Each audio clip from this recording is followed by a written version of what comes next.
First fish of the day here, folks. Feels like a good one.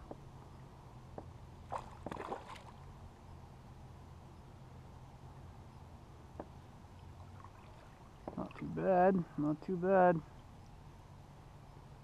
Pretty good way to start the day, if I do say so myself. I like it. Hey guys, so I know that I've been using electronics in a lot of my videos, and I didn't want anybody that doesn't have electronics, or maybe you like to fish with electronics, maybe you can't afford electronics. I didn't want anybody to get discouraged and think that, you know, you can't go out and catch these fish, these crappie that are schooled up over these basins, if you don't have electronics, because that hasn't always been the case. I mean, we didn't always have electronics. I certainly didn't always fish with electronics, and I still, you know, did pretty well. I will say you're probably not going to catch the number of fish that you'll catch with electronics, but you can still get out, and it's still worth getting out and trying to catch these fish, because they're so predictable this time of year and they're schooled up over these deep basins. All you really need to know is where those basins are, what tackle to use, and a few techniques, and you can get out here and catch these fish. It's first thing in the morning, the sun's just coming up over the trees, and the fish are here. I've already landed a couple, so I'm going to try to get as much footage as I can for you today and show you some techniques to catch these fish without electronics. Now, one of the things that you can pretty much guarantee is that these fish are going to be suspended in the water column, usually about halfway down the water column. So if you're fishing in 40 feet of water, these fish are going to be around 15 to 20 feet of water. That's a pretty good estimation of where these fish are going to be and where you should start. So I find these basins, and I just get over them without my electronics, and I'm in my kayak today, and I use my paddle to my advantage, and I drift. And I'll drop my lure down until I think I'm, you know, around 15 feet down, and I'll just very slowly drift. And what I'm using today is the Live Baby Shad by Lake Fork Trophy Lures. These things, Jamie Vladica and Bobby Booth and Dylan Smith have been just hammering the crappie in Vermont using these lures, and I broke down and bought some and gave them a try, and as you can see, they have just an amazing action. You can vertically jig them, you can slow troll them, and they have a really nice whip action. The tail has great action, and I'm telling you, if there are fish down there, they're going to eat this lure. That's my conclusion that I've formed with these lures so far, that they're going to eat this lure. I'm fishing with my Jason Mitchell Pro Series walleye rod. It's a 7-foot medium light rod, and I have a Shimano reel on it. This jig head isn't ideal. I'd prefer one that didn't have the barb on it, so I could get this whole the whole soft plastic on there. But it seems to be working just fine. Like I said, if they're down there, they're going to eat it. So I get myself in a drift, and as soon as I catch a fish, I'll stay in that spot, because it's a pretty good area that the fish are going to be. If I catch a, one, there's going to be more there because they're schooled up right now. So that's what we're going to do, and stay tuned.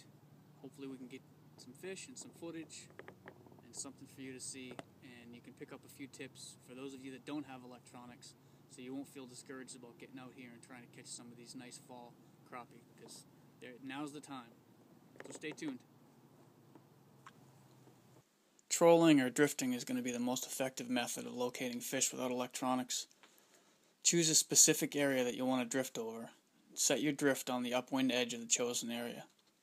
Set your lure at a depth where you think the fish might be suspended, and let the wind push you along. If there's no wind, paddle just enough to keep yourself moving, as if there were a slight breeze. I typically paddle backwards when I'm doing this so that I can see my line and my rod tip out in front of me instead of going out behind me. If you're in a boat, keep your drift as slow as you can, since the crappie aren't likely to follow your lure if it's moving too fast. They don't typically stray too far from the school. If you drift across an area without catching anything, reset your drift and set your lure at a different depth and try it again. Repeat this process until you find a school of fish. And once you do, stay over them and vertically jig for as long as you can and catch as many of them as you can. If you stop catching fish, don't leave right away. Give the school a few minutes, because they might come back around, or another school might come through. If they were there once, the chances are they'll come back. Welcome back, folks. So you can see that I've got my rod holder back in. I've got the rod on the rod holder, and it's just out to the side, and there's a fish right now. Just grabbed it. You can see I was drifting very slowly. Oh, he got off. I was drifting very slowly, not slow enough that they really have to chase it, just slow enough to give that tail some action.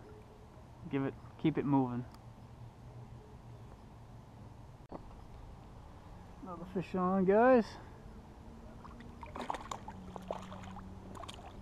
Not a bad one.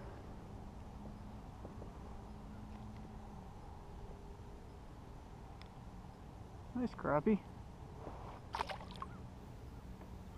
So as I mentioned before, I'm basically going to use my paddle because there's very little wind today. I'm going to get my lure down about 15 feet, what I think is about 15 feet.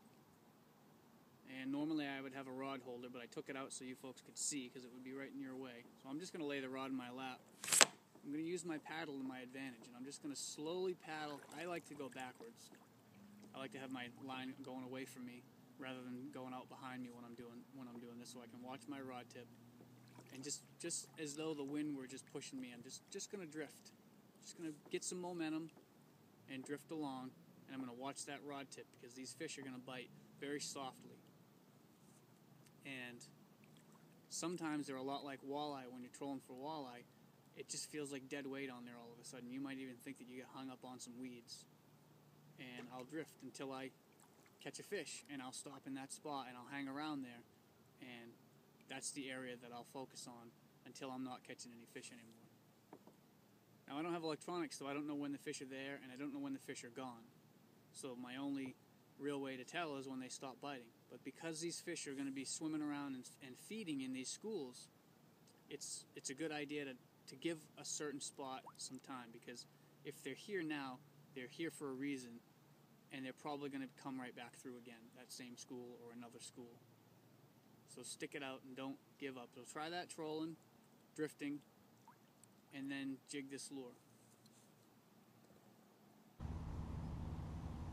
So now that I've found some fish, and I know that these ones happen to be around 8 or 10 feet down. So I've lowered my jig down 6 or 7 feet, and I'm just bouncing the end of my rod to wiggle that tail. Just like I would if I were ice fishing, pounding for panfish. It's exactly what I'm doing. Just wiggling that tail. You saw the action that the tail on these live baby shad have. If I were using Mackie plastic, you'd have even more action on one of those. You just want to bounce it just to wiggle that tail. Drive those fish crazy. Another fish, guys. They're not down very deep. It seems like they're only about 10 feet down right now.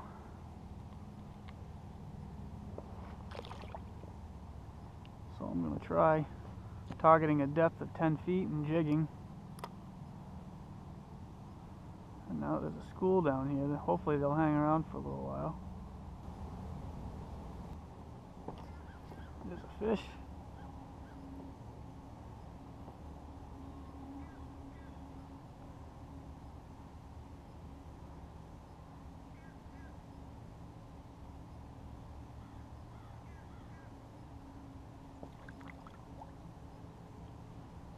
Ah, bluegill. Look at that. Nice bluegill rod. It's a good one. There's another one. See, there's a school down here now. They tend to be running about this size.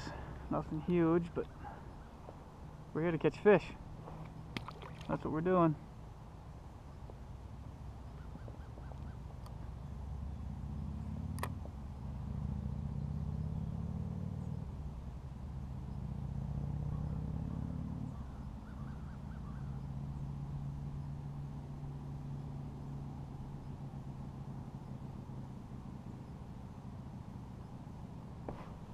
There he is. This is a little bit better fish.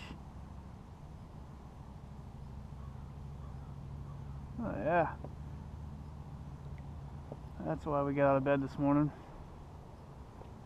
I could catch these all day long. They're not the giant 15, 16 inchers, but I tell you what, they are fun to catch. Here's another one.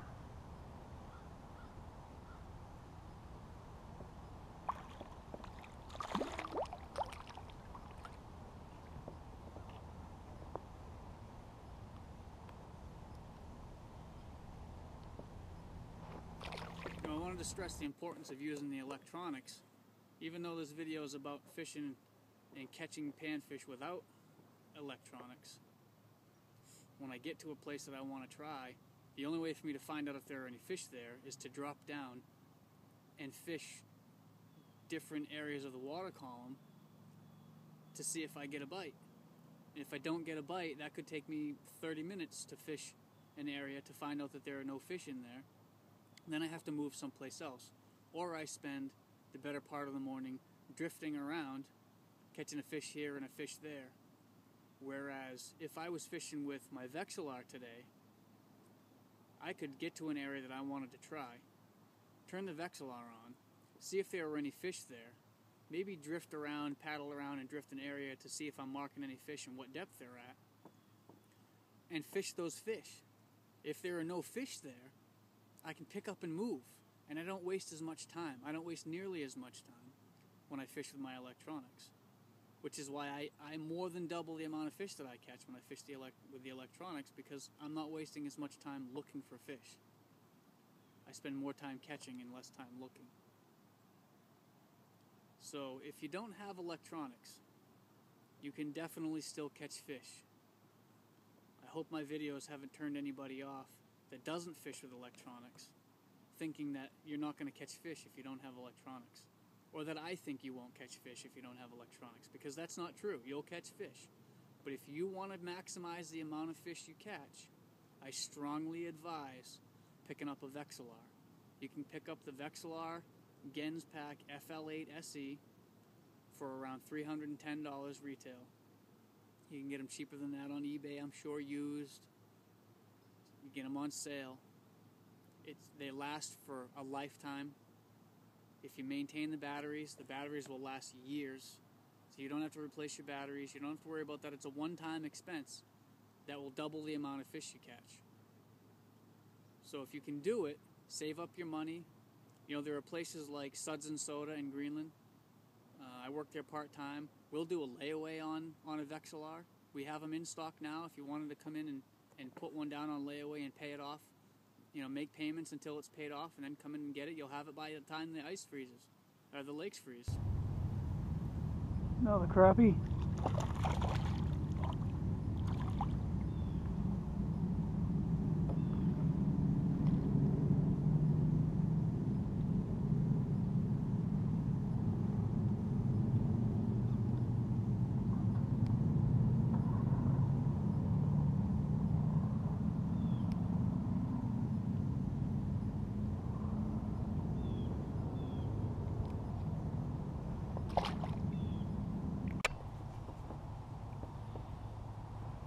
Decent fish here, guys, feels like.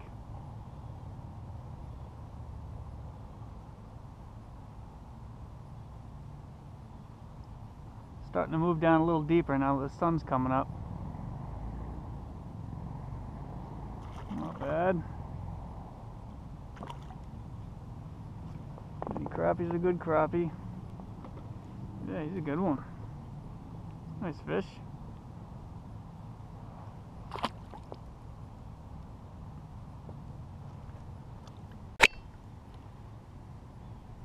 Another fish, guys.